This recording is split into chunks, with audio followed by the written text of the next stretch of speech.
Hello guys, good day to you all. This is Kochakon of Capital Coin Ecosystem. So I'm making this video to quickly show us how you can re-edit your Bybit API that you binded with your smart capital bot. So how you can re-edit it in a way that it will be compatible with NaNo Hedger Mode. So at first what you simply need to do is just go to your Bybit app. So on the dashboard of your Bybit app, you search for API at the top here. API. Search for API in capital letter. API. Can you see? So you click on it. So after clicking on it, it will take you to the API page. So this is it. So you now click on create an API. So this create an API simply means it will take you to the page whereby you can either create a new API or you can re-edit your existing API that you have already binded with your robots. So this video is based on re-editing the current API you've already binded with your smart capital bot. Maybe for the previous smart features, fully auto mode and smart spots that we are using before. So assuming you want to create a new one, then you have to click here. But this video is not based on creating new one. We are re-editing the existing one. So if you scroll down to the bottom from this page now, you can see this is the one I've created before that I've already binded with my smart capital bot. Can you see? So you just scroll to the front of it. Can you see now? So you put your finger on this API itself, then you scroll it to the front. Can you see? Just like the way I scroll this one to the front. Can you see now? You scroll it to the front end. So at the front, you see where the root edit. Can you see here edit? You click on the edit. So after clicking on the edit, it will take you to this page. Don't forget, we are re-editing this API. So the only thing you need to come and change here now was that if you look here now, you see where the root unified trading. So this unified trading, you can scroll to its front as well. So these are the permissions we gave to this API key before when we firstly created it that time.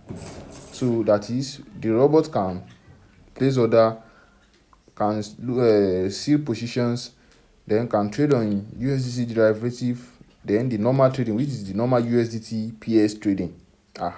So the only thing you need to do here now is very simple, just simple thing. So if you now scroll back to this unified trading area, don't forget the box has already been ticked. So you now have to go to the bottom, scroll down.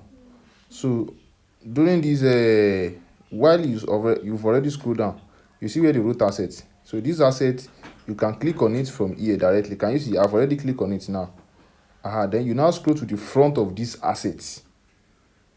Can you see? So after scrolling to the front of this asset, so can you see now? All these permissions have now been given to me. That is account transfer, sub account transfer, then convert, exchange history.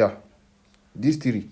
So this is the only thing you need to enable in addition to what we've already done before today, before now. Don't forget, we are re-editing this API. That's what we came to do here.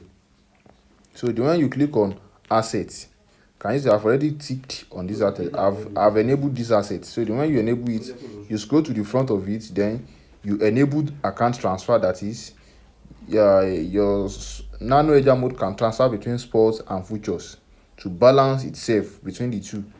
Then sub account transfer, so you enable it. Then convert exchange history, you enable that one too.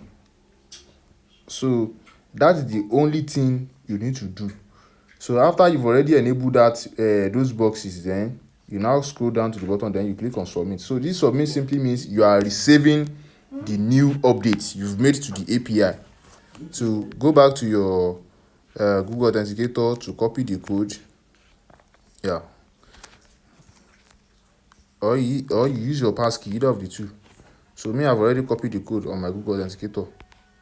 Then I click on confirm. So the moment you click on confirm, can you see it said successfully updated? So which means now I've been able to re-edit my API successfully.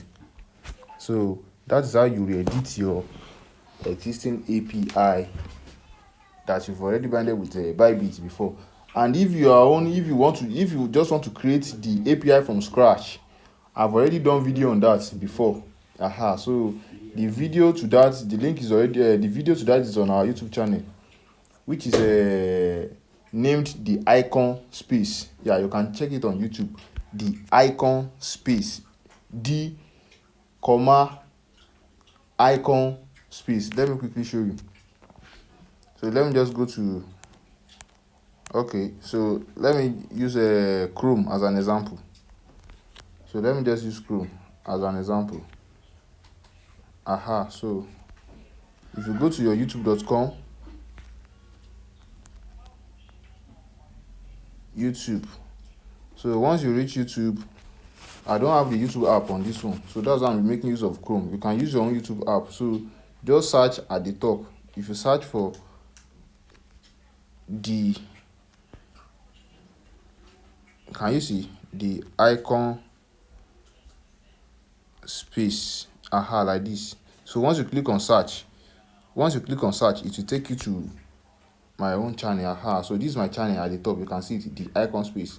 So you can check on the channel to see the videos on how to bind Bybit API with smart capital, but this is the video, is already there. So I'm just showing it to you in case if you are going to need it as well. So thank you very much. See you.